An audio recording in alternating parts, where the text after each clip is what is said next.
Hello, everybody, and welcome to this session of Conversations with UX Copenhagen.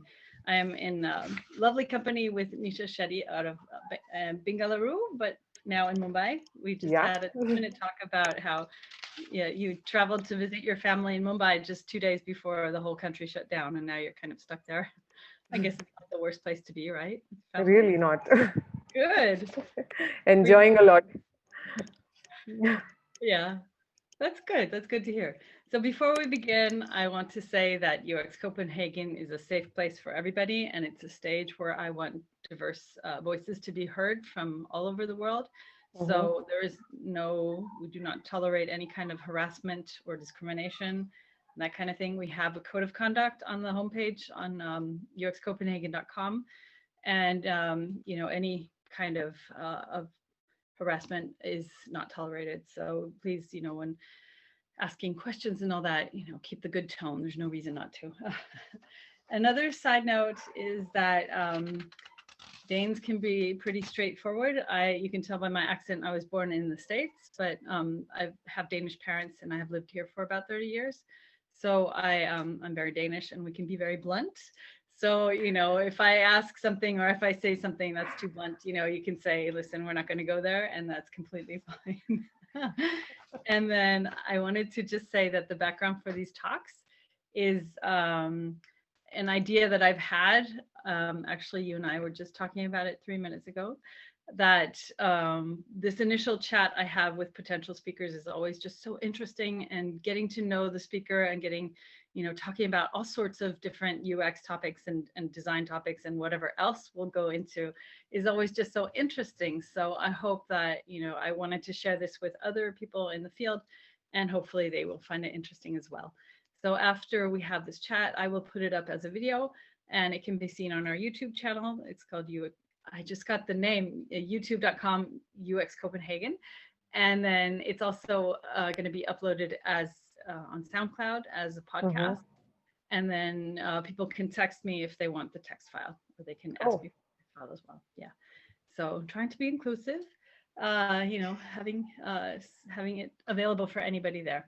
And so let's talk about you now, Nisha, and not so much about the conference and everything.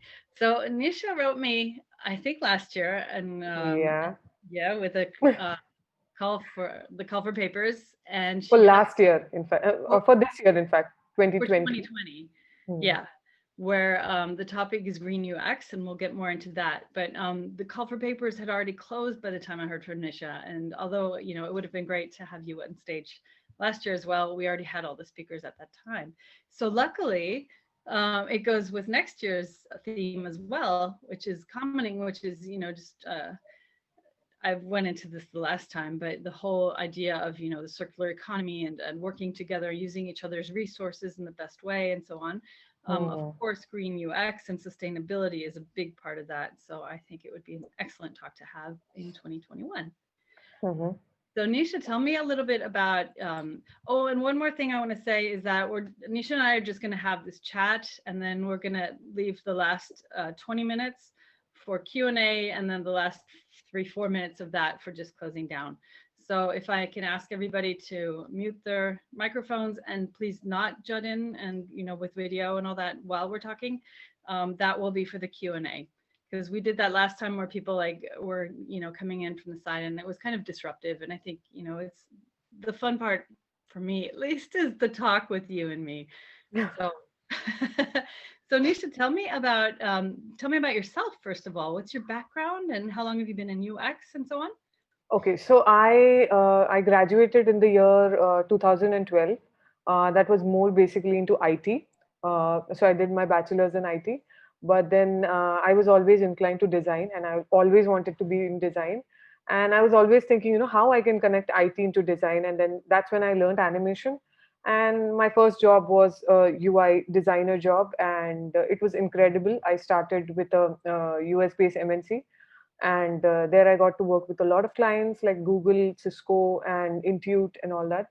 And the exposure was very good. After that, I walked into a role with Walt Disney India, wherein I was more of a front end specialist, where I was also doing a little bit of front end code, but a lot of UX because we had some partnerships there and we were working with them to bring out some designs. And then I got into a healthcare IT sector wherein there it was more of, we were on site and working for GE, which was a client. And there were more industrial Internet of Things applications that I was working on, and there they also had their own design system that we were using from GE, and we were designing and designing design interfaces for their industrial applications. And right now I am with HCL, and I've also completed in meanwhile I also completed my masters in IT. And so it's more like, my education has been technically in the technical side, IT, but my experience has been into design side. So it also helps me connect those dots. So yeah, so going forward right now I'm with HCL Software. So HCL Software is a division in HCL Technologies, which is more in terms of products that HCL is developing now. So this is more product based. So I am a part of the global COE team, Center of Excellence, where we drive a design culture with a little bit of process but a lot of empathy. So that's what we are doing. So that's a bit about me. That sounds great. So is that like accepted, downwards? I mean, I'm speaking about like developers and stuff. Do they accept the design thinking and the empathy? So yeah, we do a lot of UX evangelism sessions. Hmm. So we identified, that there's a lot of gap between the developers or even management team. So we are putting that in the process, and we do have evangelism workshops and sessions also that we drive. So generally, what we do before starting any project, we try to look at the maturity level, UX maturity level within the organization or within the project, and then we define a proper structure and workshop for them. So Hmm. we do that. So our job, majorly as a center of excellence, is being an advocate for user experience. So we also have come up with a lot of user engagement models. We've come up with accessibility guidelines and other design languages, design system for all the products that's in HCL software for now. Yeah, so we do that. Hmm. It sounds really good. Is it working? Yeah, now it's working because what we do is also, we give them a chance to be in designer's shoe. So we, give them some tasks like empathy mapping or some journey mapping from a normal scenario. Like, you consider that there's a person who's visiting, your office for the first time. What is the problem they might have? And so we give them a normal scenario that they have also been through, and then we try to help them out with different stages, so to help them understand what we are doing as a process. And it's not just a word, UX is not just a word, but it's more of a process that comes up, and whatever we design is not something that we decide. It's all driven from all the research that we do, and that's how it's put up on the plate. Yeah. Yeah. And Oh, this also helps us bridge the gap. Now when we design something, they know that it's not it's more of a process and not just a color palette that they have given, or not just a color, or not just a component that they've given. There's a purpose behind it, so yeah. it becomes easy to talk now. So yeah, it works nicely. That's really good to hear. Yeah. It's so great to see. I usually find that to get the developers to see the light, Mm. I'll bring them to a usability test, for example, or doing a workshop, like you said. And it's just so good to see, when the light bulb kind of goes off and they're like, oh, okay, this is useful. So we also, at times we feel that they should understand what we are trying to say, what words we are trying to use. So this is more like we are taking a step forward to help them understand what we really do. Mhm. So they also take a step ahead, and they also help us explain, explain their work. What is an API or what is that technical word. So they also do that. So it also brings a lot of parity between both the teams, or both the sections in this product development, and that really helps us a lot. That Right. creates a lot of communication to and fro. Right. Yeah. Empathy is seeing things from both sides, I guess, right? Hmm. Yeah. Excellent. And tell me about your paper, the Green UX in for a Yes. Green World.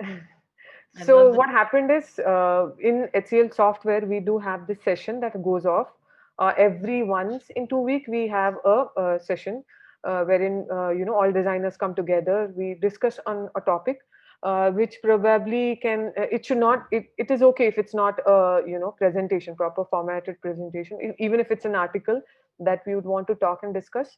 So in one of those last year I came up with this article about green UX and sustainable UX. And, initially it was just a small article, but the more I kept reading, the more I got involved into it. And I realized, how important it is. And then we went to one conference as a team last year. And there was this lady who was talking about designing solar chips. And this again was a great thing because I've never heard someone who's a solar designer. And again that inspired me a lot. And then again I start researching more and jotting down more things, how this will be very much helpful. So the basic idea is as humans we do have a soft corner for the environment.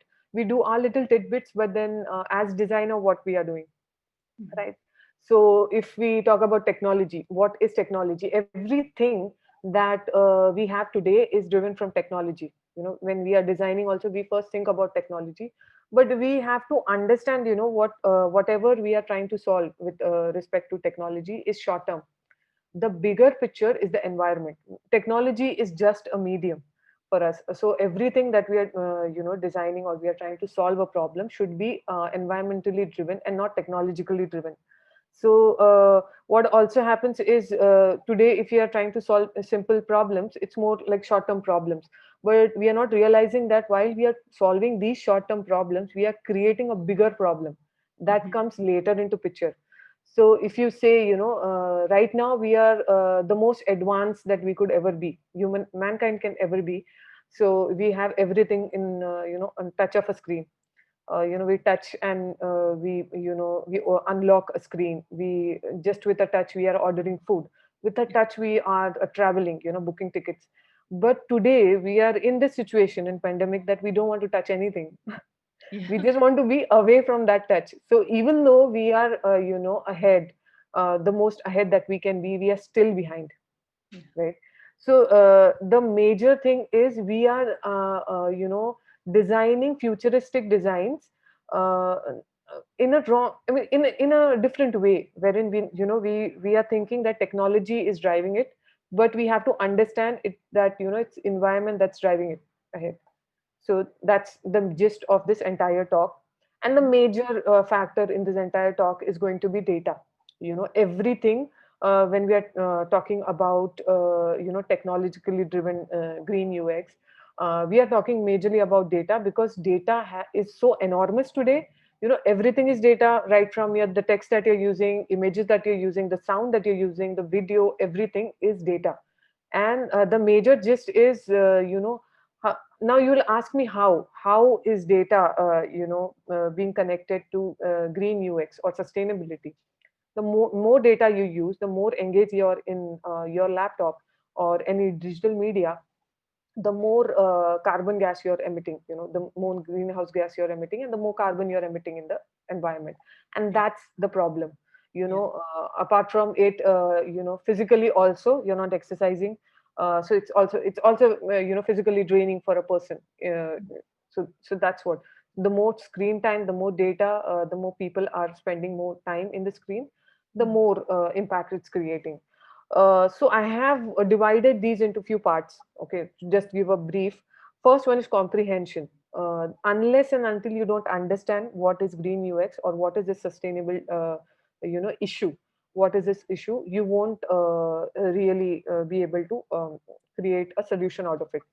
So if you see in the year 2009, there were like 4.4 million internet users, and the carbon gas they were emitting, it's equivalent to the entire aviation sector, the carbon gas that aviation sector emits. So it's a large number, and this was in 2009. We are so ahead now Right. that it's the numbers are growing exponentially. So we have to understand the issue that it's causing. And even if you see, Google realized this in 2007, and they've from then they have tried to be more greener in terms of technology, and now they have been carbon neutral. They have told that they are carbon neutral, and they're Mhm. trying to use those kind of energy which is greener, sustainable. So even if you talk about Facebook or even Amazon, they are also trying to go in the same way. But yeah, it will take some time for them. Similarly, if you talk about the recent past, if you see, since the pandemic, there has been 70% more increase in the screen time while streaming videos. So that's the amount of screen time they've increased, and that's the reason why Netflix decided to reduce the quality of their video streaming, so that it's loading faster, and it happen. It's not taking that much of data, and it's not emitting that much of carbon in the environment. So yeah, the first part was comprehension, where you want to understand what is it. And second part is ideation. Second part is ideation, and where so I'm trying to solve it in terms of a UX designer, where we start with a problem, then we try to ideate a solution out of it, and then we apply it, and then probably we also advocate or put awareness around it. So again, ideation is a part, wherein you will identify, what could be better ways in providing a solution to these problems that you've identified already. So here, what you would do is you would work more on information architecture, wherein you do your research very well in a better way, so that users are able to find their goal in an easy way. So they don't have to spend more time. Mhm. So this will also help you in reducing your bounce rates. So it's both, in both ways. It's good UX and it's good ethics as well.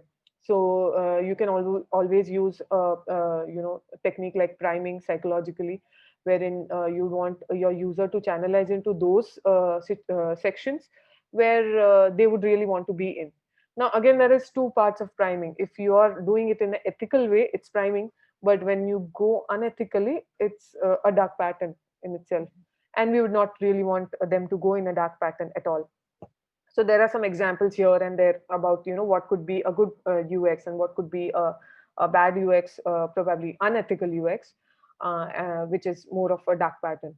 And after ideation, there's application. How would you apply it? How would you optimize your images? How would you give some visual cues for your user to help them understand if you're ordering this, which is more of a plastic spoons while you're ordering a dish online. So you're also emitting this kind of carbon, and what you could just do is you can just plant a tree. So these are some visual cues that you can give. Similarly, to reduce the load time, you can optimize your images. There are various ways in which you can optimize images. And lastly, it's the adoption or awareness, wherein you help others to understand the impact that this is creating. And adoption is also in the term that you would want to add sustainability in the part of your process. While you're designing something, you should be cognizant of the fact that and cognizant and responsible of the fact that whatever designs you're creating, it should be sustainable, it should help and not deteriorate anyone or anything around you. Because and it's not only about plants, right? It's not only about greenery, it's about everything, even about animals. So I've just recently read about this zoo in Denmark, in fact, which is looking forward to inculcate this different experience, wherein it is not going to cage the animals. In fact, if a human wants to go there and see, so it's more of an open space for animals. But here in turn, humans will have a restricted area to go and watch it. But then it's not also a safari kind of an experience where you're packed in a place, but it's more you are disguised, you are able to see animals wherein you're disguised as a tree. So the animal is not impacted, and you are also able to see the animal, and it's a normal life for the animal. So that's what they are also doing. So I to bring up this topic is, it's not only about greenery that we see, but also every other being apart from humans that we are designing for. So we have been a little I would say consider it only to humans, but we Mhm. have to expand that circle of ours. So that's Yeah. the entire gist of about the talk. Right. Oh, it sounds great. Yeah, I'm part-time at the IT University of Copenhagen, and I know this semester there's a challenge going on for something about ocean cleanup, and there's Hmm. just so many of the students are really focused on environmental change and pollution in the oceans and stuff. It's really interesting to hear. So Hmm. that's another part of it, right? Also the fish and microplastic. Correct. Oh, it's all over the It's and it's crazy. just so many places that we're not even thinking about. I never considered the fact that my the homepage, the web page for UX Copenhagen emits carbon dioxide. I never thought about that, but of You can course. actually, calculate how much your web page is emitting. So Yeah, you can, there's a there website. are websites, which Yeah, calculate and which tell you. So yeah, you can actually calculate, daily what kind of activities, how much time you're spending in internet or in your laptop, in your phones, and you can calculate how much time you're spending, how much carbon dioxide you're emitting, and yes, it will also give you, what you can do. So there are two ways in which you can change this, right? You can either start using renewable energy, or else you can start replacing it. What you could do is, there's no way you can actually, reduce your usage. So you can plant a tree, or you can do some other activities around it, so that you're compensating for it. So yeah, that way. yeah, Similarly, this talk also does, I mean, it's not like really what a general person would do. This is on the job, what you would do, while you're designing something, what measures you should be taking, while you're advocating something, what measures you should be taking. So this is all regarding that. right. So yeah. So you come up with examples of things to do, for example? Yeah, so like if you're trying to optimize an image, so there are ways in which you can, reduce the size of the image without hampering the quality. So it can be done with Photoshop or any other online tool. Similarly, so yeah, these all things wherein you can use image sprites or anything like that, wherein you're reducing the calls that you're making. Similarly, if you're doing your research proper and you're having a proper navigation system, so the user takes less time to navigate into your website, Mhm. but he still gets to see what he wants. So Right. instead of losing his focus also and making him stay longer in the, so the social dilemma, if you've Yeah. seen that. Yeah. So probably that. Yeah. Yeah. Yeah. Not sure what to think about the social dilemma. I mean, it's easy to be, evangelized if your bank account is full, right? Hmm. Actually. Is it wrong? I mean, there's all these white bros that are like, oh yeah, so I exploited the world, but now I'm rich and oh, I've changed. Right. But I thought it was a good movie. It was, Yeah, I do think we should see some other sides of that as well, and hear the discussion actually. from other people. Yeah. Yeah. So no, but it's interesting. It's really interesting to think about how much CO2 different things uh, are damaging the world with. Hmm. I was trying to think of it last year about how to do a sustainable conference. And ever since the beginning, I've thought a lot about not wasting food, trying to minimize the amount of food that was produced for the people there, so that they were Mhm. full, but that we weren't throwing anything away. And this year, I was like, okay, we really need to bring down our footprint. So we're going to be planting trees for every single person who's here. And then nobody flew here, so it's like, okay, well, problem solved. But yeah, we did. We planted 150 trees this year, so that was really good. It felt good. That's nice. Yeah, Yeah, that's good. yeah. I mean, at least we're, the mission, of course, is to go not just a carbon neutral, but even carbon negative, which is going to be Hmm. really hard to do. But I mean, and if anybody in the audience has any suggestions for what to do with a conference, let's pretend that we're going to go back to meeting up live. Um, Yeah, but like and last year, also this year. another yeah, and another thing is that published the video to YouTube, so that's leaving a footprint. I'm leaving the podcast to be heard now. For now, it's just on one site, and I think I'm going to try to keep it there so that it's not like I mean, how many copies do we need of it, and how Hmm. many how many copies do we need laying around on servers to just, Correct. waste space and energy, right? So yeah, Absolutely. but it's a I lot to think, think. yeah, we can, if there are multiple copies, yeah, we can reduce it to one so that Right. yeah, everyone gets to that one. Yeah. Yeah. And then, should I really have the audio file or should I just have the video because obviously the video has audio as well. I don't Mhm. know. But, if people have suggestions, I'm very happy to hear about it. Yeah. Or if you do, Sure. if you have Yeah, any dream. I think it should be an audio file because it will serve purpose for both, audio and video file both. So it could serve the purpose for both instead of just uploading an audio. So Mhm. I would suggest that. Yeah, takes up less space for sure. Mm. Yeah, but then the video, I mean, you can have closed captions on the video on YouTube so that people who are hard of hearing Yeah, read that. exactly. So it's also you can make it accessible. Yeah. Again, you can also optimize it a bit, in different Yeah. ways. So yeah, that works really well. Yeah. But then that would be omitting the video. So, oh, don't know what to do. It's really difficult, isn't it? Trying to do the right thing and then So at times, as I said, it won't be that you'll be able to be 100% neutral, but you'll yeah. have to replace it. Then Yeah. you have to compensate it. Like you said, you will be planting trees. So Yeah. there's also ways in which you can compensate it. Then. Yeah, that's right. It could be really interesting. Maybe I should have a group of students look at the conference and look at, the carbon footprint. That would be pretty interesting. Hmm. Yeah. So anyway,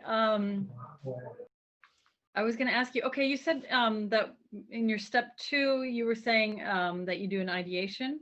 Yeah. Uh, who would you ask to participate in that ideation? Can you come again? Sorry, so the step 2 you were talking about, Yeah. you said ideation. Who do you ask to participate in the ideation? So it's generally the designers, and so general designers who are researching, and they with along with the project managers, or whoever the stakeholders are, or whoever can do that whoever can take the technical decisions. Mhm. Because in terms of ideation, we would also want to propose green data centers, or how which would be the best way also, because technically we are not that strong, so we would want a person who could give us or proper guidance on that as well. Right. So yeah, that way, so that we are covering all aspects when we are proposing a solution, Mhm. and yeah, that works for all. Yeah, it involves everybody, but are you able to get everybody to participate? Like, is management interested? But yeah, so interested as in you'll have to advocate for it Mhm. initially. You'll have to bring that awareness, and once everyone is on the same page, and probably they will get along. Yeah. So that way, but yeah, initially it's going to be a little tough to help them understand what is it. But once they, it's more like you're evangelizing UX, or evangelizing UX writing for that matter. Initially people won't really understand because it's a little difficult to comprehend what is it. But once they understand what kind of impact they are trying to create, or what kind of carbon emissions are going from them, I think that will be major change. Yeah. That's going to be exciting. I'm looking forward to this. I'm looking forward to sending out this message. I was going to ask you about something else. So you're working with Internet of Things also? So I was in my previous company. So there it was more like there was this oil pumps Mhm. that was used to draw oils. So we cannot really have. So they created a digital twin out of it, because we cannot have that oil pump here in the office. It's very huge, and it's half inside the ground. Mhm. So there were some sensors there which would give you the proper readings of it, and there was a digital device. It was an omni-channel device that they had here, which would replicate the readings there. So through that, and some formulas, it was just working fine. So those were few things that we were doing there Mhm. Oh, that's to really interesting. identify when was an error, when was a success of how much should be the limit of the oil that needs to be pulled out, and all that. Mhm. Yeah. Again, collecting data. Yeah. So Yeah. data is is something that you really need to understand, what kind of data you would want to need, or what kind of data you're trying to upload, what kind of data you'd want the user to download, all this thing, sharing as well. Hmm. All this impacts this. Yeah, Yeah. so initially it's, I mean, very difficult to understand, because we always feel that, this is just 5 second of download time, but then 5 second into so many users, if you Hmm. see, it's huge. It's huge. Yes. So, and I hear so many companies saying that, oh, we're collecting on this data, but we don't really know what to do with it. Hmm. Right. I think that's going to be the next Yeah. one, that we're You have to sitting on. also identify, what really is required. For Yeah. example, if there is some icon that's really not required, just a small example, Yeah. then why do we really need it? Do we need to really load it?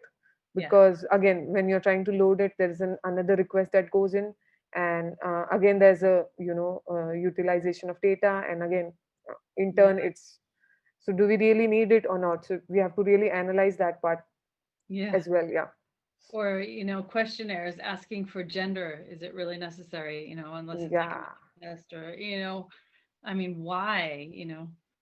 So many things, exactly. so Yeah. wasting. Yeah. Yeah, it's great. So tell me about the UX community in, I don't know if you want to tell me about it in Mumbai or in Bengaluru. Yeah, so we do have quite a lot of meetups that we local meetups that happen, and there's this UX India conference that Yes. happens in India as well. So yeah, there, because if you see, India is a culturally diverse country. We Yeah. have around more than 170 languages, Yes. and with more than 500 dialects of it. So it's a very vast, and you go to different places, and there's, so if you see, there's localization of application that needs to be there. And if you see, not everyone is technologically advanced, so yeah, we have to also think of them.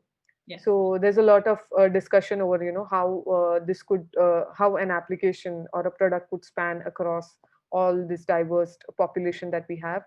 And we do have a lot of college students now coming up into design. Mhm. Initially that was not the case. When I started, UX was there, but not as clear as it is today. It was more of more of UI design, Okay. wherein they were also expecting you to do a little bit of HTML and CSS. But now it's become more niche and more, it's more percolated to a specific expertise Right. that way. So now Yeah. we have more expertise there. So Yeah. that's how it is. Same here. It's, yeah, same here. And it's branching out into like service design and, different Yeah, now there's UX writing, there's service design, there's too many things. content. Yeah. And yeah, that's good, but I think, yeah, that's also good. People need to also decide which part is theirs, and which part would they want to take ahead. Because if they take something that they like ahead, then they'll be able to contribute more there.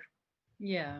Yeah, I think maybe that depends on your personality, because I'm an engineer by trade, and it's very typical, I see, of how I work as well. Like, the and like I know a lot of different things, but small bits of different things, and not, like I'm not very, I think the only thing that I'm kind of an expert in would be usability, so that would be like my only T.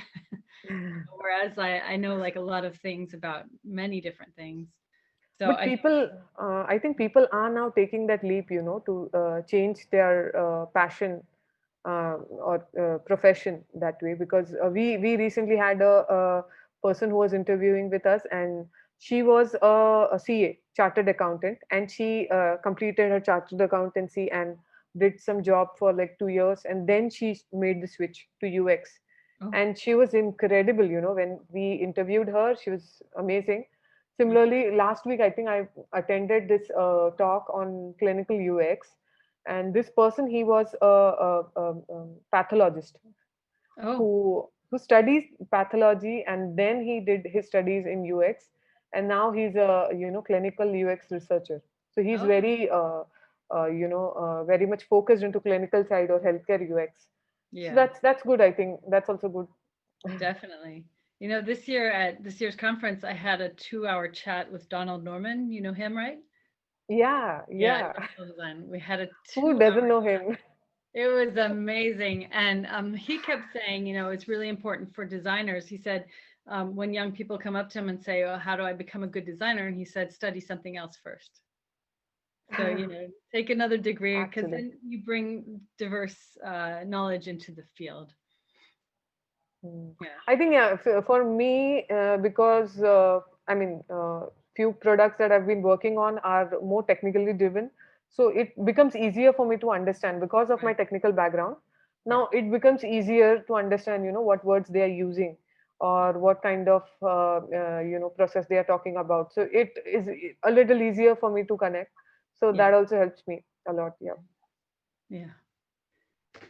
Okay, so I think we can start the questions. I am going to post our, let me see, if you go to sly.do, I hope everybody can see the text Yeah. and the code. Let me put the code in. I'm sorry.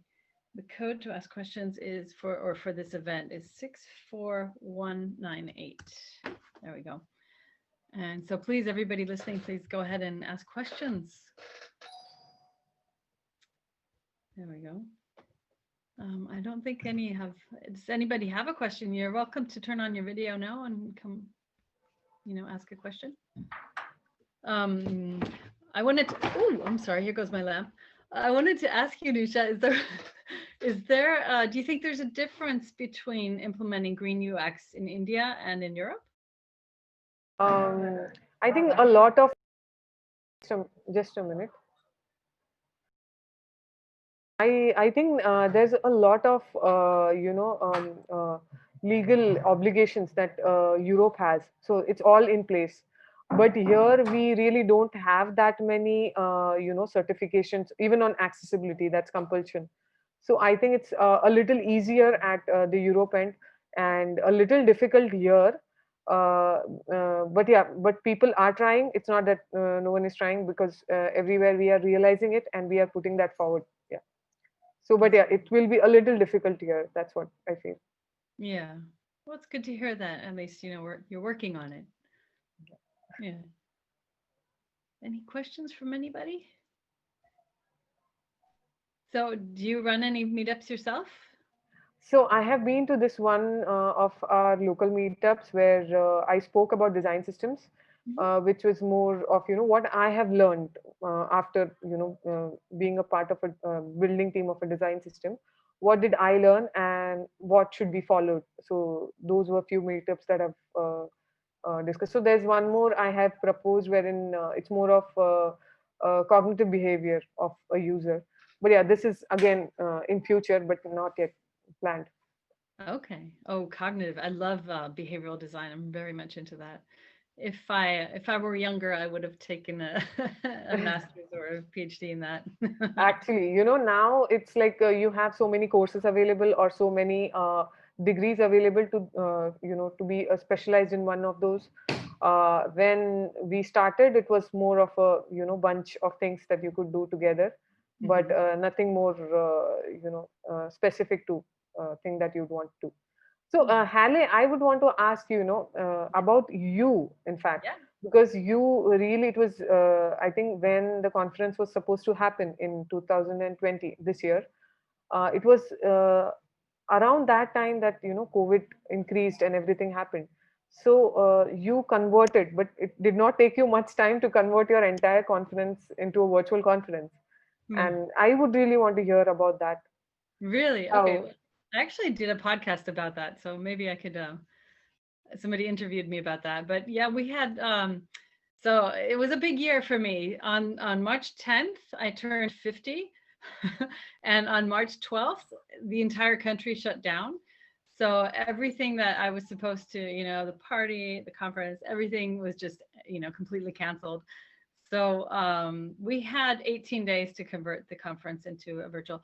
But I have an amazing film crew, ngmedia.dk, And Nikita, who runs it, he is just an amazing person. He's like, oh, it's no problem. I mean, we'll just stream it. And I'm like, but nobody can fly here. You know, we can't have any participants or anything. He said, it's okay. We'll just set it up like it's a TV studio. So that's what we did. And I know Luna is listening and she helped me. She was like, well, we have an office and it's completely empty. So why don't I ask if we could be in there? So we got an office and we set up a TV studio, and it was really fun actually. It was a scary time in Denmark. Yeah. Yeah, I just I saw some clips that you've uploaded in Instagram and even in LinkedIn. yeah. So I got a gist of it, and it looked amazing. Actually, it looked that there's nothing, there's no problem at all. You're still working and still managing it that way. It was nice, Yeah. and it It was was a good. very short span, I think. Yeah. Yeah. It was good to have something to focus on, I think.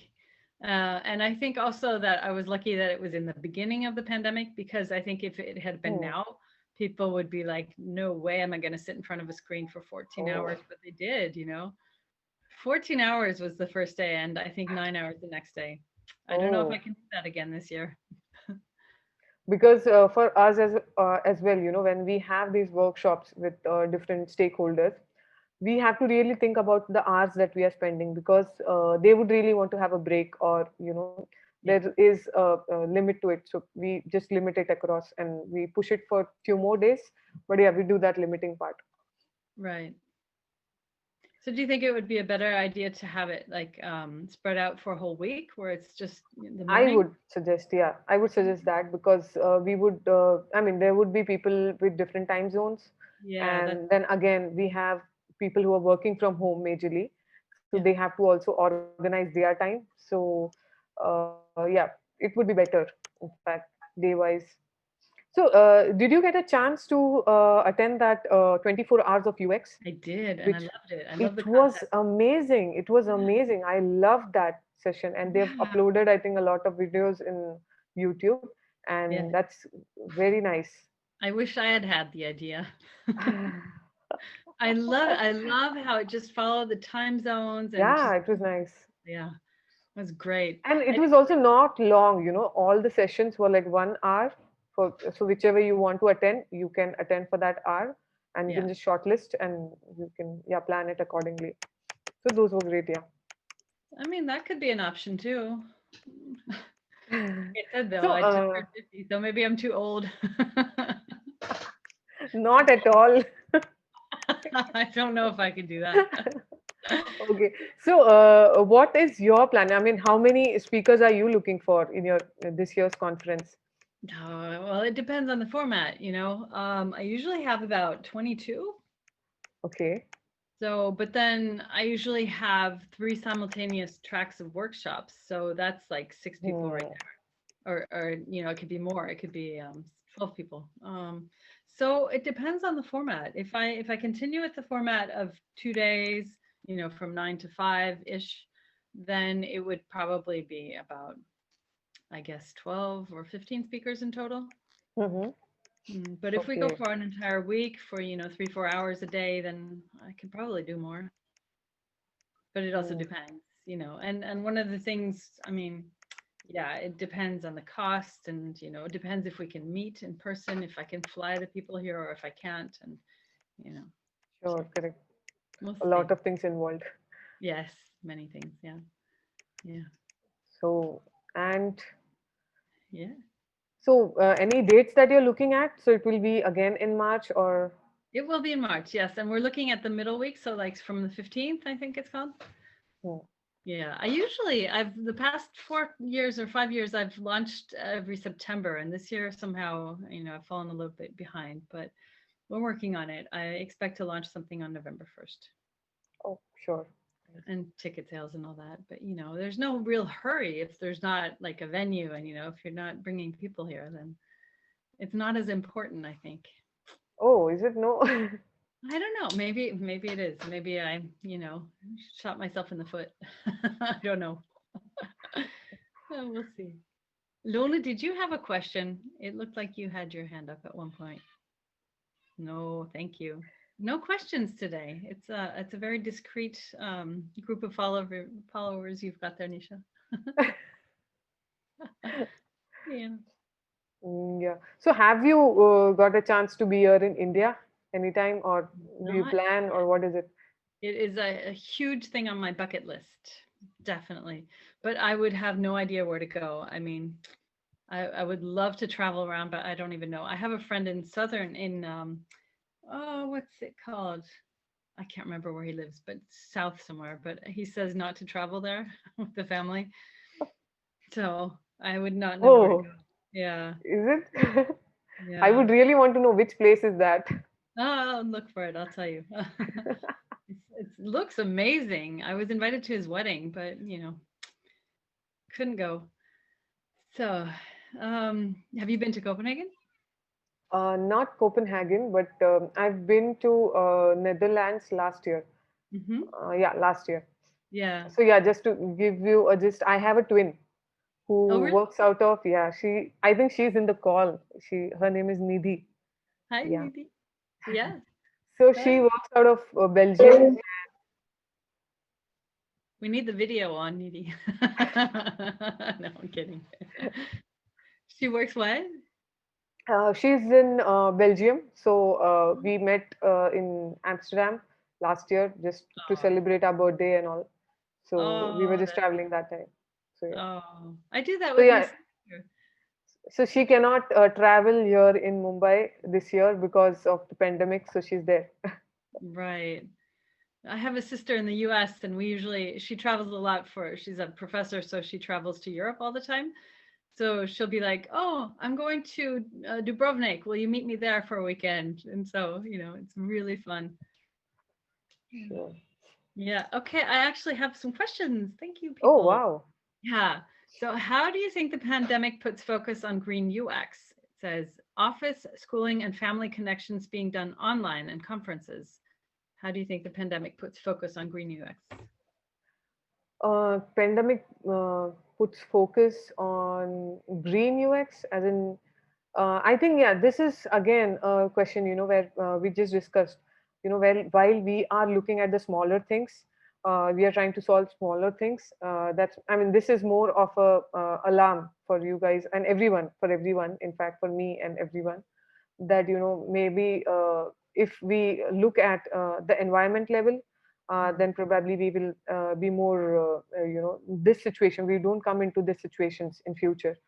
But right now we really don't have anything that could be really done in terms of pandemic, because we really have to be there online. But what could also be done is, you could take some certain breaks. You could keep your laptop to rest. You can keep shut down totally, so that you're not wasting the time, or it's not only on sleep mode where it's still working. Mhm. So all those things could be done. Yeah. And for schools? For schools, I think there's also been a shift, change, how they have been working right now, Mhm. because it's more of teachers were not used to this online sessions and all. So yeah, I think we have to also find out alternatives in future, how that could be carried out.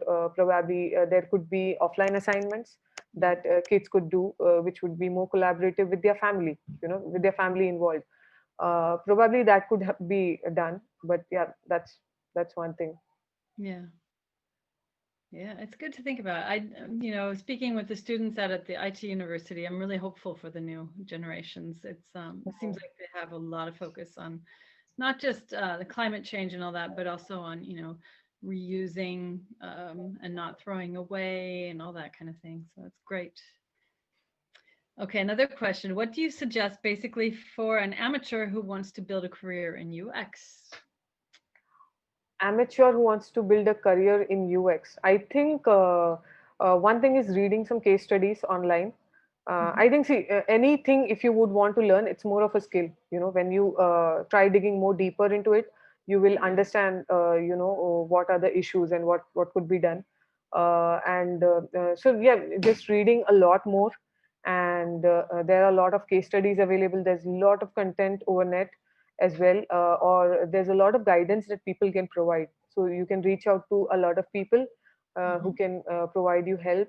But yes, I also feel while there is an opportunity to learn, because we have a lot of courses available that can be taken from good colleges, you can also do that. So Mm. that's something that you could. So one thing is observing problems, in your day to day life, and asking the why to those Yeah. problems, how that could be easier. So one thing I also did was, during this pandemic, I realized, how my father is facing difficulty in using the mobile phones, or because for him a content is a content. It's very difficult for him to understand what is a real content and what is a fake content, right? Oh.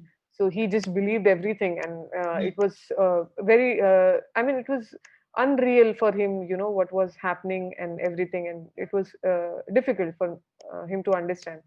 So again, how that could be solved. So all those things, so you have to Mhm. just see, what is the issue and how that could be solved.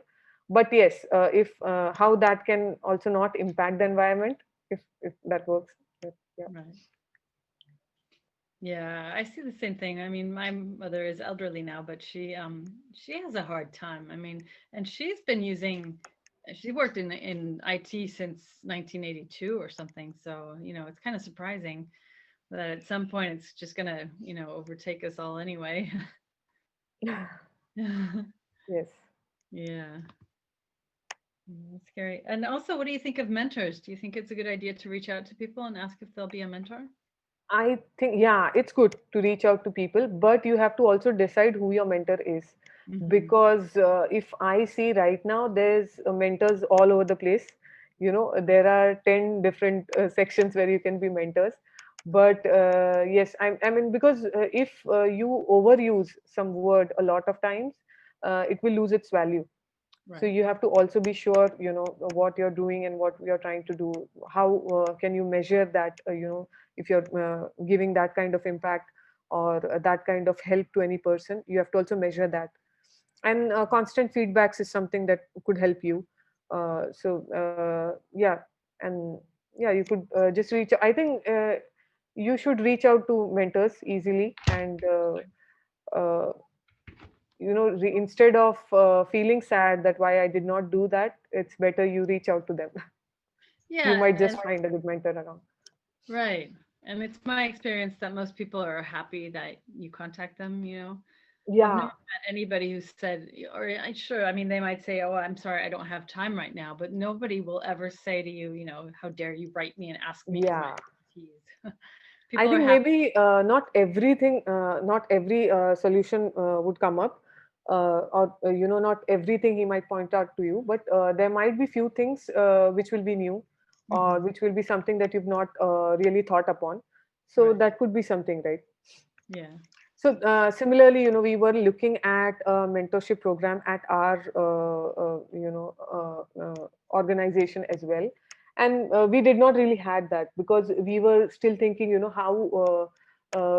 I mean, it should be really impactful. We would want to have some SMEs around, and we would Mhm. want to, put a process in place. Yeah. On the first few weeks, we are going to touch base on this. Second few weeks, we are going to touch base on this. So we would really want to put up a model which really works, and not just a namesake model. So Yes, yeah. exactly. Yeah. Yeah. And then, maybe there's like a big person that you think is a really good name in Yeah. for design, and then all of a sudden, you realize, well, they haven't actually worked with UX or design for several years, and they're just like busy doing Mhm. talks, and so probably a mentor would But be. how would also, because now there are two different ways in which, this is being picturized for any person. There are people who will be posting a lot in social media, and there'll be few people who don't really prefer that. They'll be more focused on the work. Yes. So how would you also make that distinguish? Because it's not that every person who's posting is not capable, or who's not, who doesn't know it. A lot of them know it. But then again, how will you be, sure of who's the real mentor to you? So it's Yes. more like, you having some conversations with them. It's more also, you understanding, if is this person going to help me answer my questions, Hmm. asking few questions, and getting to see, what answers you're getting and all that. Yeah. Yeah, exactly. I like to find the practitioners for UX Copenhagen. I prefer the practitioners to, just the people living off of speaking. Although of course they're very good, but there has to be a good mixture. I also like to mix in academia so that we have like a bunch of different voices. Anyway, there's another question. I think we have just time for that. It says, I'm currently exploring sustainability in restaurants. What does sustainable dining look like? I'm curious to know what it looks like in Copenhagen and in Mumbai. Oh, in Mumbai, what we have done is now, if you see, we don't have straws, plastic straws. Hmm. So we get our drink without plastic straws, and the stirrers and everything they've turned into, wooden stirrers. Okay. So there are few things that have changed. Similarly, we have spoons made of wood. Then we have knives made of wood.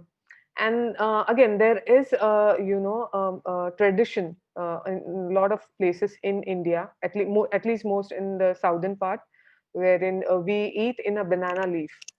Oh, So nice. we have that culture of having food in the banana leaf, and that's again good for the environment, so that really works. So we also do that. So yeah. So Yeah. even if you talk about HCL, HCL was using mugs which were ceramic mugs. So Hmm. there were no paper cups or paper mugs or all that thing. No plastic glasses or anything, because we had ceramic mugs and all that thing. So Hmm. it was more reusable that way, Yeah. Oh, that's great. and I remember sustainable. when So the plastic bottles, the plastic water bottles were introduced and everybody was like, "Ooh, excellent." And then, 5 I years think later, like, what? plastic was a great invention, but it was like, they forgot to draw a line Yes, I think so. to Yeah. where it could be used, and it was abused that way. Yeah. And there's no stopping now. Right. Just quickly to say that I think that a lot of restaurants in Denmark are focusing on not throwing away food and not Ah. producing too much. So that's definitely a trend that's here in Copenhagen. Yeah. We've run out of time. It's Oh, been excellent talking to you. Thank you so much for your time. I really enjoyed finally getting to meet you, albeit online. yeah, Um, I think it's nice to meet you, Halle. I think we have already always been, conversing over emails, and having a one-to-one chat with you is very nice. Thank you, and likewise.